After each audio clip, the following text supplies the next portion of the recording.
Well, thank you all for joining us. So how did you folks hear about this talk today? Was it because it was announced upstairs? Good. In the newspaper. Great. What's your name? Nice to meet you. And nice to meet you. Hello. Hello. So this presentation, if you saw the description, we'll be talking about sort of my magical journey, my journey of discovery, so to speak. I'm going to be talking about some personal stories. I'll be demonstrating some magic tricks that I created to help me cope with some of these stories I'm telling you. And also, I'll be talking about my journey with Reiki. I understand that this is a holistic fair sort of thing going on upstairs. And a little known fact, I am a Reiki master. I don't really advertise it, and I'll tell you why as we go on. But let's just start off with a little question and demonstration. Is it possible to predict the future? Is it possible? Well, let's find out using, do I have one? I think I brought one. Yes, I did bring one with a coin toss. Is it possible to predict the future? Let's see. Bonnie. No. Heads, no, she says. Heads or tails? What do you think? Tails. So you think it's going to be tails? Let's find out. Is it possible to predict the future? Oh. Bonnie, take a look. What is that?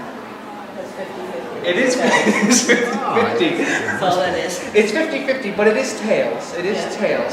But it's better than 50-50. Yeah, there's a heavier side to a coin like that. Well, there's also that. But there's a way to make this 100%.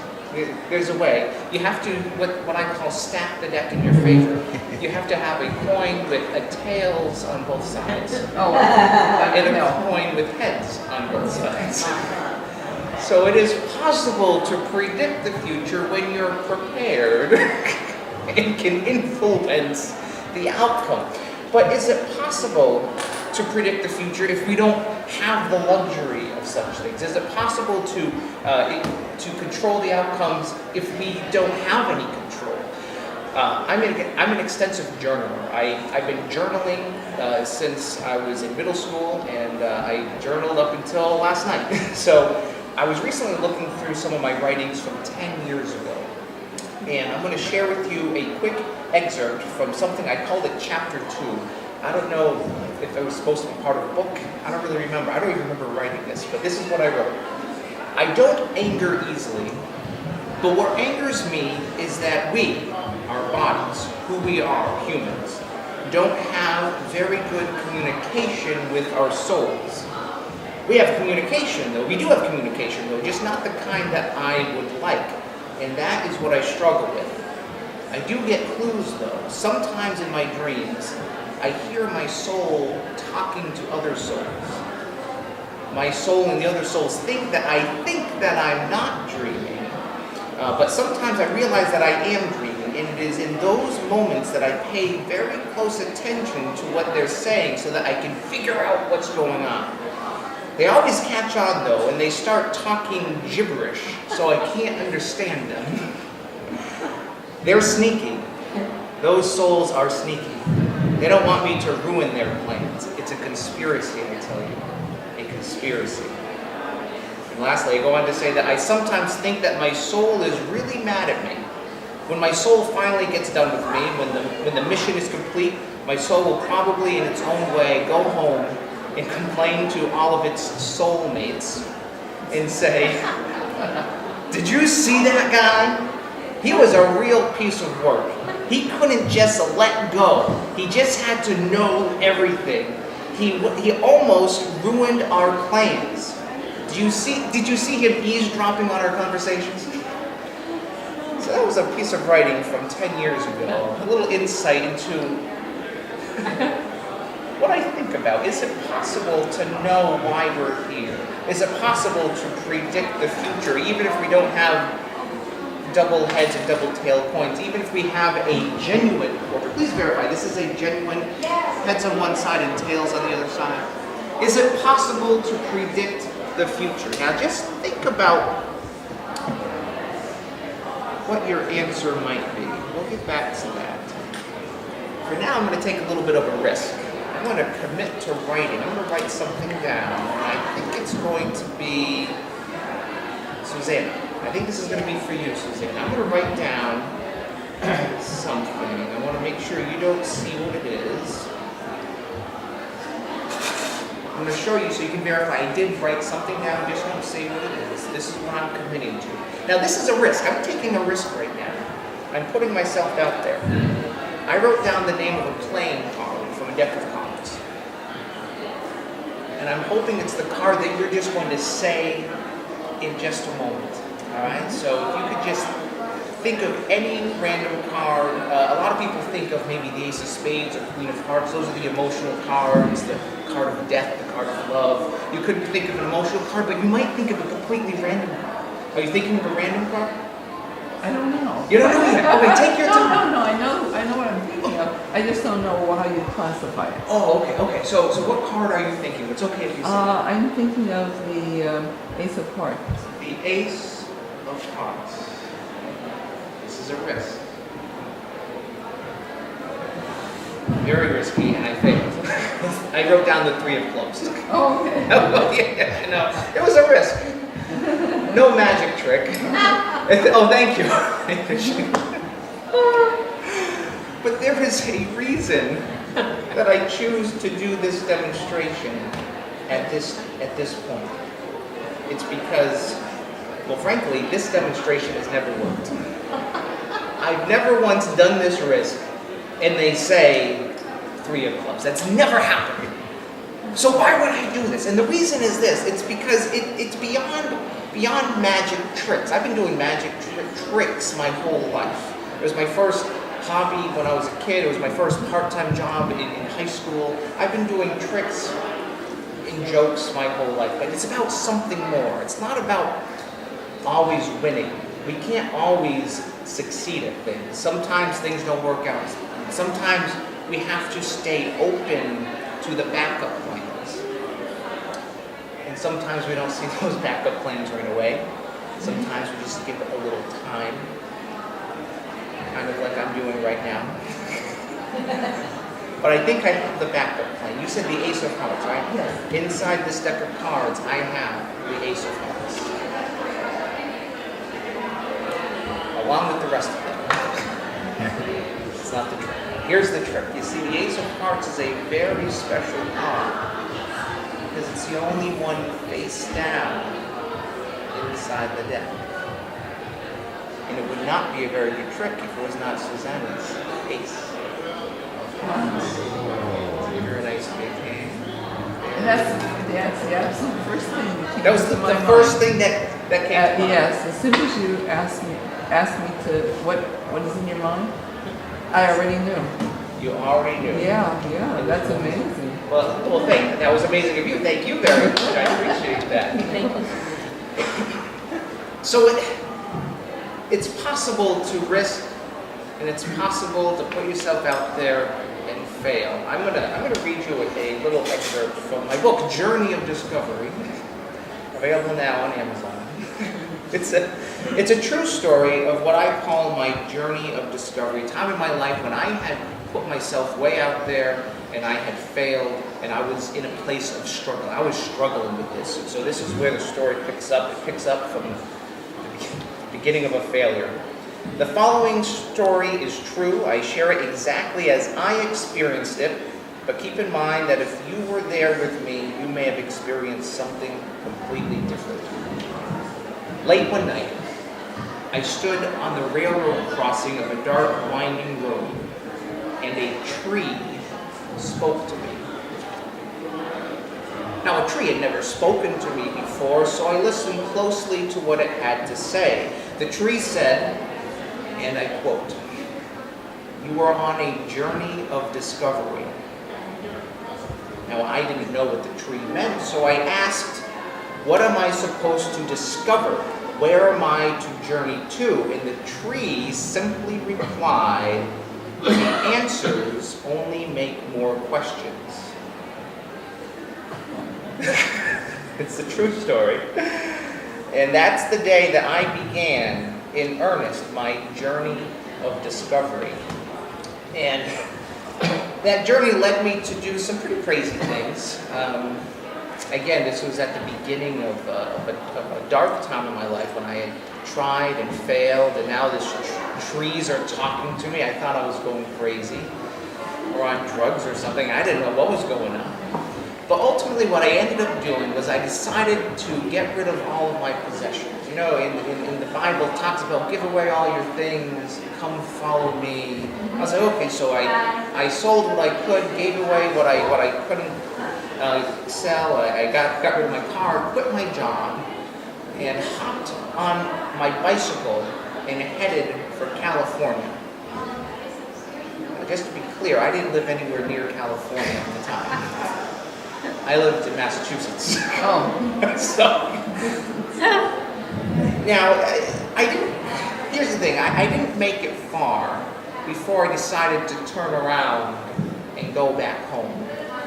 The only problem was I didn't have a home to go back to because I had left my apartment, I had given it up. I didn't have a job to go back to, I didn't have a car, I didn't have any things, I had nothing. I had wiped my slate clean. Now, in my defense though, even though I had dove headfirst into this mission and I gave up very early on, I made it as far as Connecticut. I did make it to Connecticut. But in my defense, it was raining, it was cold, it was also November, terrible time to go on a 3,000-mile cross-country bicycle ride. It perhaps wasn't planned out very well, but I did get exactly what I was looking for on this journey of discovery that I was on. Because even though I didn't have any things to go back to, I did have actually I had two things. I had a clean slate, and I had a lot of love.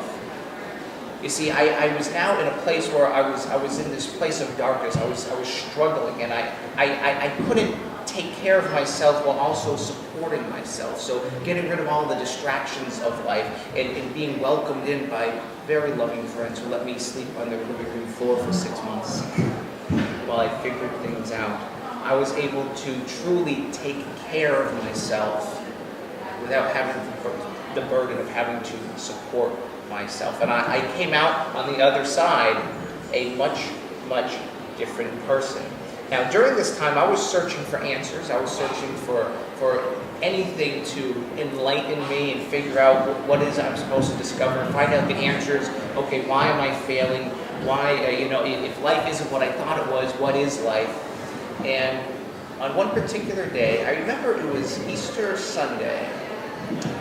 I think it was like 2009 or so. It was just before I was going to go over to my family's house to go have Easter dinner.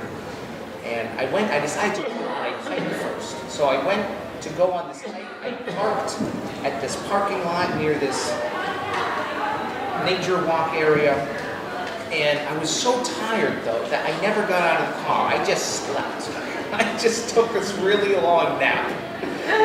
And then when I woke up from the nap, a few hours later, only then did I get out of the car. So I was in a daze, I was kind of half asleep. You know how it is, you wake up from a nap, you're groggy. I'm walking through these woods.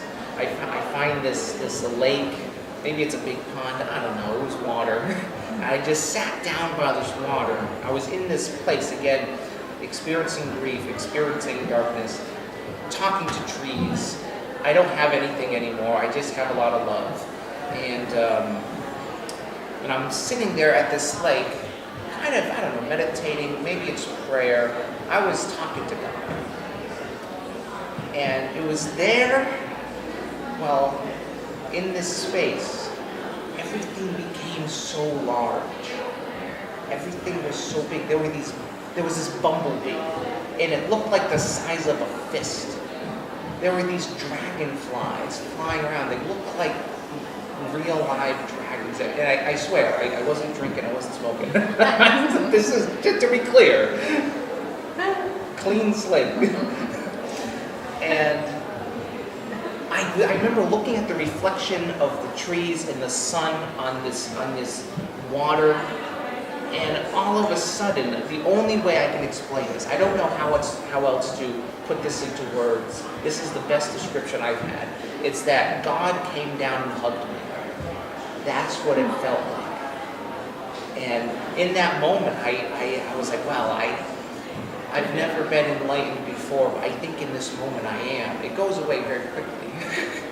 But in that moment, that's the best description. I was hugged by God. And you can imagine, if you get into this moment, you don't want to leave this space. You want to stay here. You got Easter dinner to go to, so you gotta you gotta go. So I'm walking back in this space, sort of in a daze, and I'm driving through town. I stop to get a bottle of water to hydrate myself. And while I'm walking out of the store, there's this magazine rack, and it's the magazine called Wisdom. Oh no, yes, it's called Wisdom. Have you ever heard of this magazine? Some of you have. It's like this holistic, alternative stuff, you know. I was like, I had never read this magazine, but I was looking for wisdom. So I was like, okay, maybe this is what I need. So I picked it up, and as I'm walking back, I started looking through it, and I found lots of these little descriptions of like classes for this thing called Reiki. Now, I had heard of Reiki. I've had friends that I've met along the way, acquaintances who would talk about Reiki, and I was like, oh, that sounds great, that sounds wonderful for you. It has nothing to do with me though, you know, that's great for you. But then I was in this space, having just had this experience at the lake, reading wisdom from this magazine, finding those advertisements. I said, okay, I think it's time, if I'm on this journey of discovery, this is something I'm discovering. I have to walk down this path. So I ended up signing up for a class. I never had a Reiki session on me, so I really had no idea. I was just taking this as a fact-finding mission. I took the class, and it was amazing. Have any of you ever had Reiki done? Some of you have, some of you haven't? Oh my goodness. As you can attest to, it's an amazing, amazing experience. So having it done, but getting attuned to then also be able to not just receive, but also be the conduit. Oh my goodness. What is it? So what it is, to put it into, essentially it's either a gentle touch or just above the body. So you're not doing any like manipulation of the body tissue or the muscles, but the way that I describe it, it's kind of like while a massage is for your body, Reiki is for your soul. You're getting realigned, and it's very peaceful. A lot of people fall asleep. A lot of people say they see like visions or colors while they're doing it. Some people say they don't really feel anything physically, but they have these thoughts. So it's a wonderful, peaceful experience. I remember it was a 3-day course that I took, and after the first day, I went back home at the end of the day, and I remember brushing my teeth in a way that I'd never brushed my teeth before. I was brushing my teeth with gratitude. I was thanking each and every tooth as I was brushing. I was doing it with so much intentionality. I was doing it in such a way that with so much focus. It was a fascinating experience. I usually brushing my teeth, to me it was always more of a chore, like I have to do this. But now it was something that I want to do. It's like as a way to thank my body for allowing me to live this life and experience this world. It was a very eye-opening time in my life on this journey of discovery. Well, what had happened to you that day that made you so in tune to your teeth when you were brushing?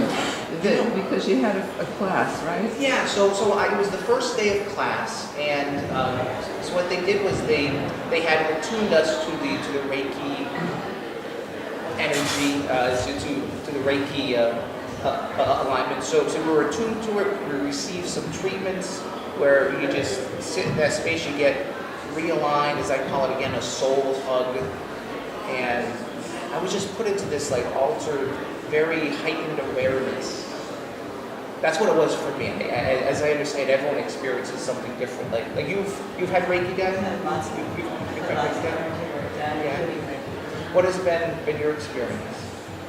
It's very relaxing, peaceful. I have other experiences of similar to what you spoke of, but not in Reiki. And I think a lot of it has to do with your connection to the person who you're receiving from. I think it's not just somebody doing something to you. I think it's a code thing, you know. So the woman that I had Reiki with, who lives here, is very gentle and sweet, and I just get really relaxed. So, but it's different. Yeah, It can be different. it's kind of just like an interesting dynamic.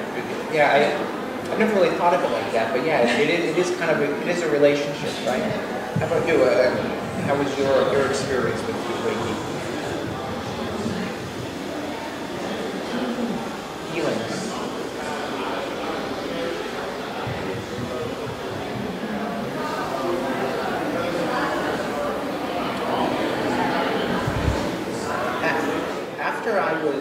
After I'd taken that class, I've taken 3 classes. I'm at the level, I'm a Reiki master now. Again, as I said, I don't advertise that really. I'll talk a little bit more about that in just a little bit, but along the way, one of the things that I started doing was volunteering my time to Reiki anyone who wanted it, friends, family. I teamed up with this organization called Project New Hope, which is it's for veterans who are wounded, but it's more like the PTSD type of wounds. It's not, you can't see the wounds, but they're wounded. So I teamed up with them to do, initially was to do magic shows for them, but then once I started taking these classes, I would also do Reiki. And one of my favorite Reiki experiences was when I came in. I was going to do like 20-minute sessions for these veterans, but so many people signed up and I only had so much time that I ended up doing like these 5 to 10-minute sessions, which was really stretching my abilities because I was really trained. It's more like upwards of an hour, so I was like already starting to alter the way that I would normally do it. But I wanted to help these people. They had come, they wanted to experience this, so I went through everyone there, and people who had heard about Reiki were excited about it. People who had received Reiki before, they were excited about it. People who had never heard of it and were actually kind of turned off to it, but they were in a place like me. They were looking for answers, so they were like, okay, this is something, I'm going to try this. So I had everywhere from skeptics to people who were already gung-ho, and hands down, because I always give like a little form just to say, sort of like an assessment form. How did I do? I want to make sure I'm doing a good job. And overwhelmingly, they all experienced in things that they can't even describe. They thought I brought someone else in with me during these sessions. There was this one guy. He said, "How many hands do you have?" It's like, "Just 2." It was like I felt other hands on me. And I had this one person. The way that you're taught in America typically is very regimented hand positions. That's the Americanized version of Reiki. The more traditional way that was originally created, it's more intuitive. So you tend to sort of like go where your hands are called to. And I had people say that, you put your hands in just the right places. And they were just amazing experiences. And this is stuff, again, coming from people who don't believe in this stuff. Here's the thing. The reason I even got into Reiki and the reason I'm telling this story is because my history as a magician, doing magic as tricks, doing magic as a joke, as entertainment, that's one thing. But going beyond that, taking a risk, putting yourself out there, looking for what I call the greatest magic trick of all, that's what I'm looking for. I'm looking for real magic. I'm looking to not just make people laugh and smile and forget about the troubles. I'm looking to transform people's lives and understand this puzzle we call life. During that time between when I went on that bicycle ride and learning Reiki. I wrote a book. Well, I also wrote this one as part of a workshop. But this is my first book. There's a little excerpt in here I want you to read to you. It seems life is a puzzle. When oddly shaped pieces present themselves, you may wonder how they could ever fit into your life. But then one day something happens, and all of a sudden those seemingly out-of-place pieces find a perfect fit in your life, revealing a beautiful picture. A picture that is you. And that, for me, during this time was sort of like taking the pieces of the puzzles that were from even my childhood, and even to that time when I was going through that loss of putting myself out there and risking and failing and figuring out how those pieces fit together into my life. I had an experience, it was just after I published this book, I had an experience when I started house sitting. I was a professional house sitter because I didn't have a home, so I would just go to friends, families' houses. They'd go on vacation, and I'd watch their cats, I'd watch their hamsters. One of my friends joined the circus. I have amazing friends. She joined the circus, so I lived at her house in Northampton watching her cats that summer. And this is an amazing experience, and I have enough time. I'm gonna just tell you this story, because this is my why. This is my why. Cat Lovell had just joined the circus and asked me to watch her cats. I had met Kat just a few years earlier while I was working at Fitzwillies in Northampton, covering a shift for a buddy of mine. It was Saturday night, the end of my shift. It was in the middle of the hardest part of the night, getting paid. Had worked all night performing only my A-list material, and as I waited by the bar for the compensation, a woman approached me and said, "You look like a magician." And I said, "Well, I am a magician." Her reply was not so unusual. She said, "My husband is a magician." And now I hear that in the course of my encounters at work a lot. In the spirit of conversation, I politely asked who her ex-husband was, not expecting to actually know who her ex-husband was. Many people dabble with magic, and even if they only know one or two tricks, they feel justified in calling themselves a magician. Her answer proved otherwise. Simon Lovell. I know that means nothing to you. To a magician. Living legend. So Simon Lovell is a living legend. Arguably the best sleight-of-hand artist living today, and with the performance style to match. Now, I did not presume to even think that she would want to see any magic from me. Her husband is the best magician alive today. And especially what ex-wife of a magician would ever want to see any more magic? But she responded with, "No, I love magic. Please show me something." So I performed my A-list material, and at the end she said that was some of the best magic she had seen in a long time. And we became instant friends, and it was during the time that, became instant friends. She asked me to watch her apartment. This was like a year or so later. I had a profound experience. It was a dank August night. And though it had been nearly 3 years since Stephanie's passing, and I was already 6 months sober, there were still fits of darkness that would sneak up on me without warning. This was one such occasion, and my goodness, I was mad. Though I had rid myself of most of my possessions to go on the bicycle ride, I still kept some of the more meaningful items. Even though it may not always be apparent, I am sentimental. I kept such things as a playing card, a drive-in movie ticket stub, 2 mini golf balls, a souvenir drinking glass from Longhorn Steakhouse, and a factory-sealed, blue-backed playing card box containing only one card. This unusual playing card box came to me just a year earlier when I purchased several decks of playing cards. When I brought the cards home, I discovered that one of the boxes was empty, save for one card. Now I could tell there was just one card inside by softly rattling the box. It was factory sealed. This deck had a noticeable defect.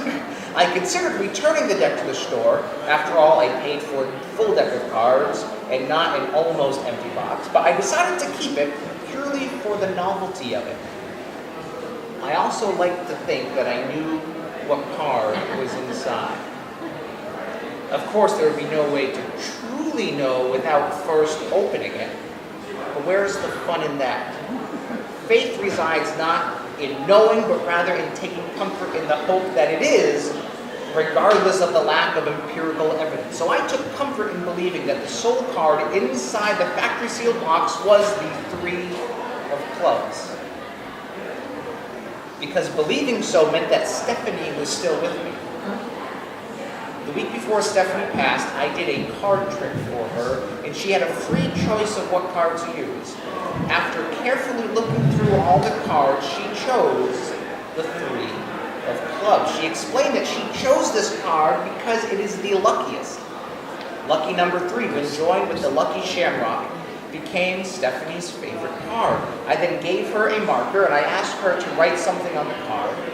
Stephanie, being Stephanie, carefully wrote, "I love you," across the entire face of the card. This playing card would of course become one of the few items that I kept when I got rid of all else.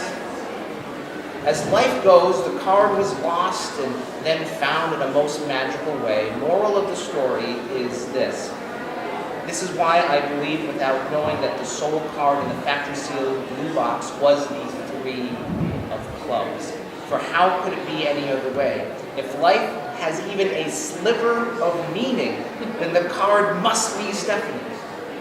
And of course, I came into possession of it so that the pieces of the great puzzle we call life could be put together to reveal the beautiful picture that it is.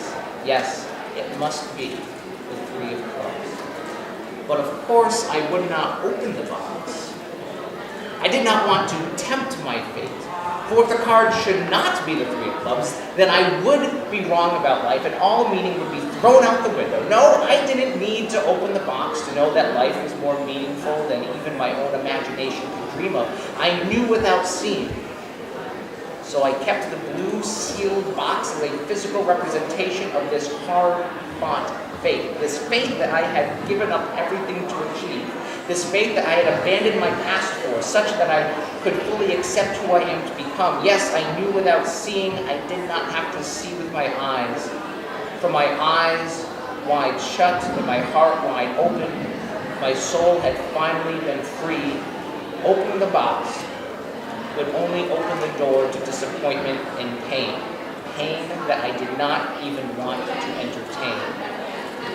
But in the darkness of that August night, I was reluctantly entertaining the uninvited guest. And I was mad.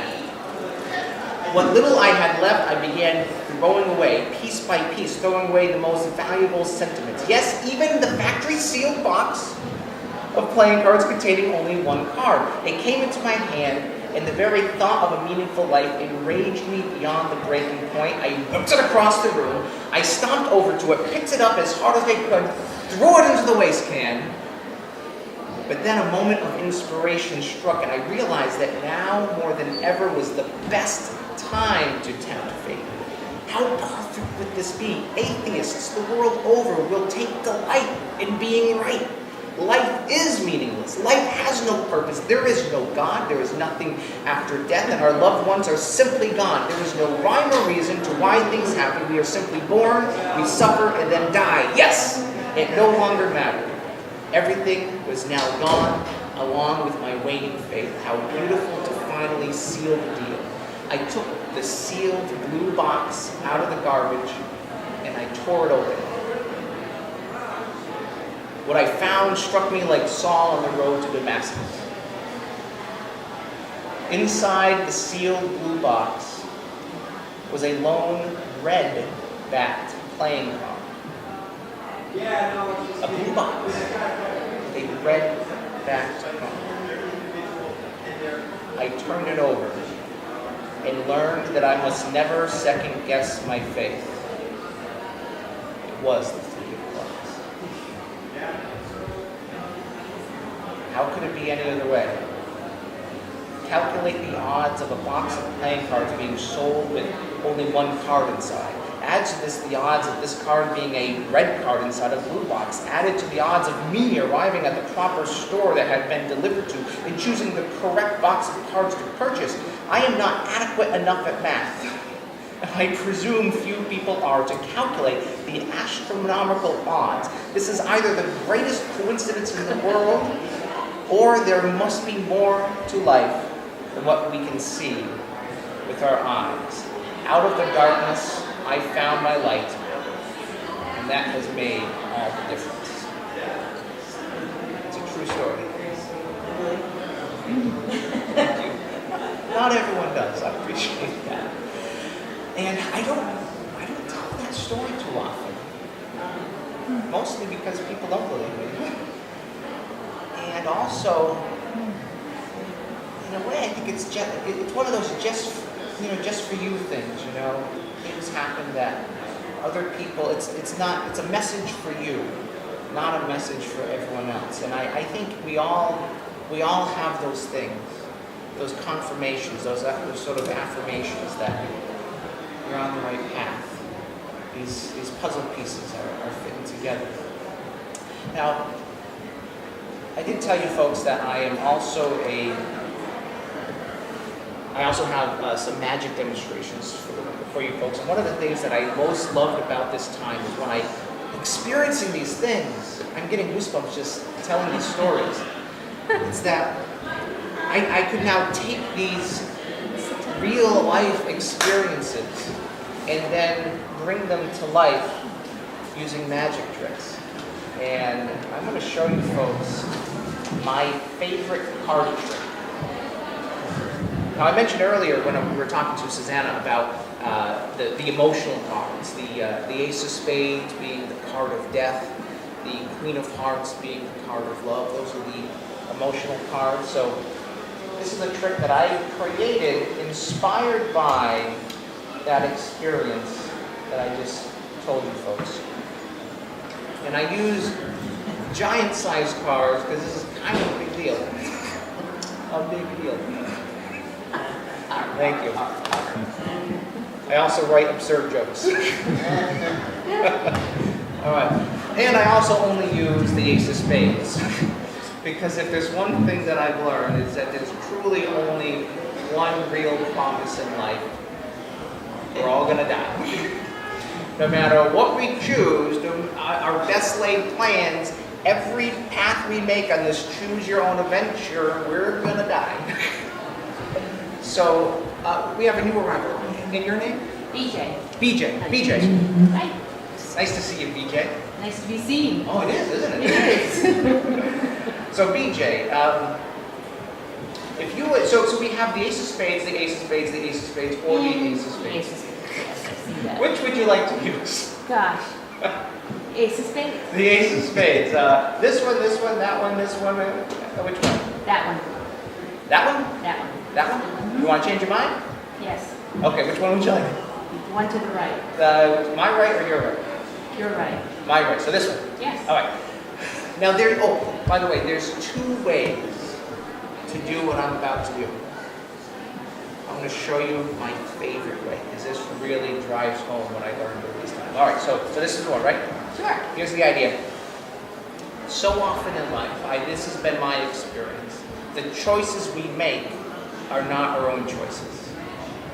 We might think they're our own choices. They're coming from our thoughts, right? But our thoughts are influenced by the people we surround ourselves by.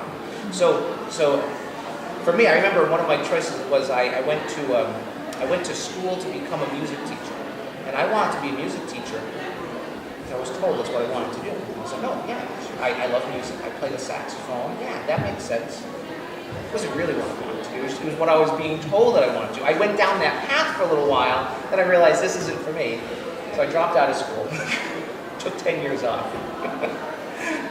Went back for something else. But here's the thing, now like an archer shooting blindly, we make choices, we go down that path and it doesn't work out. We risk and it doesn't work out. So what do? Like an archer shooting blindly, we shoot these arrows at anything that hits. Do you want this one, or that one? Choose two. This and that. Let's see, that was a that? No, the two in your right hand. Okay. This and that. Okay, so this and that. This and that. So now, like an archer shooting blindly, you hit some things, right? You make some choices. You're finally making choices on your own accord, right? But now you realize you can't have it all. This is one of my favorite sayings. You can't have it all. Where would you put it? Right? There's not enough hours in the day to do everything. Kind of like why I got rid of all my things to go on that bike ride. So with one final option left, just point to one. The one on your left or the one on your right? My right. The one on your right. Now finally making a choice, a deliberate choice. Again, this talk is all about gratitude, intentionality, focus, right? I told that story about brushing my teeth with gratitude, making that conscious choice to thank each tooth as I was brushing, being grateful for letting me live this life and eat food that nourishes my body. Finally, making a choice for yourself. Again, I came up with this demonstration based off of that experience with Stephanie and the 3 of Clubs, but it's also, I was looking for answers. I was at a church. I was at a Catholic church. I was listening to a homily, and he was giving a homily on, who was it? I forget her name, but he was talking about how to be physically blind and unable to experience the beauty of a sunset in the sap, and yet to be spiritually blind and unable to experience the beauty of life itself is a true tragedy. Helen Keller, let's talk about Helen Keller. To be blind, but to be spiritually blind, you can't even experience the beauty of life. That's a true tragedy. He went on to say that isn't death itself merely the sunset of a life well lived? That touched me. I like that. And I'm happy to say, BJ, out of all of these dark paths that were available to you, you had the presence of mind to be grateful, to focus, and with intention, find your light in the dark. I generally do. I generally do. I'm impressed. And thankful for it, too. I think. That's so nice. Give her a nice big hand. Thank you. I've always said that I'm blessed. I feel like I'm blessed. I've had hiccups. I always get what I need just when I need it. And I'm thankful for it. I never get an abundance. And if I do, I pass it on. Try it anyway. But always exactly what you need, though. Yeah. Yeah. It's a beautiful thing. I don't think that's what I needed, but somebody else said, this is what you need. Yeah, that's one thing that I came to experience on that journey of discovery, talking to the tree. What am I discovering? And that I think that's one of the things that I walked away most with. It's that I'm talking about me right now. I'm exactly where I need to be, and I think, BJ, I think you recognize that you're exactly where you need to be. Not just physical space, but emotional space, too. You're exactly where you need to be. We're experiencing everything we've done. We're exactly where we should be, considering everything we've done to get here. Right? So this is exactly where we belong right now. And that makes me, that used to make me angry. Because I was like, wow, I need to make some better choices. But it also makes me happy. This is my latest book, And the Pursuit of Happiness. Consider this a rough draft. I'm still pursuing happiness. This is just my current understanding of it. But I am happy. Very happy right now. Ask me tomorrow, I don't know. I'm in a good place right now. And that reminds me. I have one final magic trick to show you. Can you name again?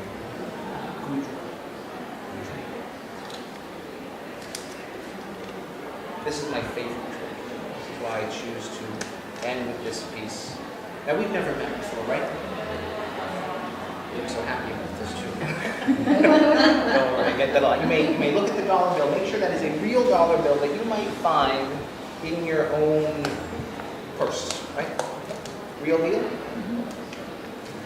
Now again, this is all a metaphor. This is all about not just what it is, but about what it could mean, right?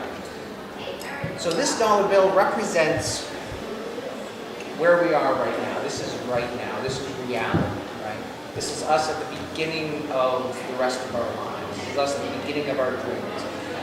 In my experience, and I'm sure you all have your own examples of this in your own life, that if you truly want something, and you walk down that path and you work hard for it, you ask for it along the way, you get help, and you just stay that course and stay focused, eventually you're going to get it. You're going to get it, right? So this dollar bill will represent those things. If we could imagine this to be anything other than a $1 bill, anything other than a 1, what might we dream it to be? What do you think? A $50 bill. You know what I like about you is that you're aiming high, but you're a realist about it. I like that. But if we're going to dream, we might as well dream a little bit. That's what you may take a look at that. Make sure it is a real $100 bill. Is that the real deal? Little Ben. Yeah, we don't get to see him too often. At the bank and passing maybe. Yeah, right. There's so many counterfeit around. Some places that don't really accept. That's true. I'm reminded of the story. There was a convenience store that refused to accept a $2 bill because they were like, "This isn't real. They don't have $2 bills. They wouldn't accept U.S. currency." But here's the idea: if you leave with nothing else, it's not going to be this.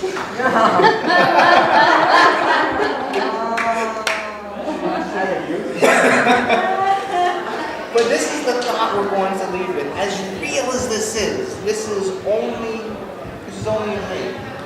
Right? And yes, we can't achieve anything we want, but nothing ever stays the same. Everything moves on. Everything is constantly changing. Because right now, we're just right here with our $1 bill. Now, at first sight, this seems upsetting. Oh, thank you. Thank you. This seems like it might be, something to get frustrated about, something to get angry about. But what I've come to understand in my pursuit of happiness is that dreams won't make us happy. Yes, we can have anything we want, but nothing stays the same. So we can't look for happiness in achieving those dreams because everything's going to get taken away from us. Our own life is going to get taken away from us. We can't seek happiness in these things or in people or in these circumstances. It's, for me, again, I'm talking about me. Maybe I'm talking about you too, but for me, it's the relationships, right? It's the connections. It's the people that you meet along the way. That, to me, is where I find my happiness, or a lot of it. You folks make me feel good. How do you all feel? Good. It's my favorite. Sun's out. What's that? The sun's out. The sun's out, yeah! Sunshine. Well, that's everything I wanted to talk about today. Oh, you're very welcome. I hope you enjoyed this. Thank you all so much for coming. Namaste. Oh, you know what? I realized I forgot to tell you why I don't advertise that I do Reiki. Just quickly, I don't really Reiki people anymore. I Reiki the earth. Like I'll I'll Reiki rocks, and then I'll leave them out in the community or in the woods, or throw them into the ocean, or I'll Reiki the trees when I'm walking through the forest. So it's more of a, like I'm healing the earth. That's what I'm focusing on. So, I mean, but if friends ask, I'll of course give them a session, but that's where I am in my Reiki journey. Send it to Washington. So, yeah, I haven't been to Washington in a while. I think I think it's time. It's past time. Might be past time, that's true. Thank you. Bonnie, it was a pleasure to meet you. Very welcome. I hope to see you again. I come here every month. I do presentations, and I'm typically also every month at the Hooker Dunham Theater doing a more traditional magic show. My next date there is Friday the 13th of October. Oh, fun. Yeah, I'll be there with my show, 4,000 Years of Magic. It's a long time to be performing. Very well. Thank you. Yeah, it's all that Reiki. Yeah, thank you. My mother was born on Friday the 13th of February. Oh, really? Yeah, Cool. yeah. So I always think of Fridays and 13 like very, very lucky. Because if she wasn't born, I wouldn't be. That's true. Be thankful, yeah. Nice to meet you. Nice to meet you. Thank you so much for coming. Oh, I really did. I'm glad you did. Thank you. Although I never been to races. It's an amazing experience. I really enjoy it. Yeah. Yeah. It looks like though since you expanded beyond people to the earth, that's an interesting concept. Yeah, I got the idea actually from this guy that I met at these classes that I was taking. And we were diving into other modalities. We were doing Akashic record reading and stuff. I was exploring all sorts of things, and that was one of the things that he had suggested. He's like, I see you feeling the earth. I was like, I can, or I accept the challenge anyway. Yeah. So that's what I've been focusing on. And, so I do a lot of hiking. I'm just Yeah, I should imagine. just let that energy be. Around the road, every time we go around the curve, there's another curve. Yeah. It's absolutely a place of stunning beauty. Is Massachusetts like that? Yeah, it's similar. Yeah, but it's definitely there's Amazing person. She wasn't very old.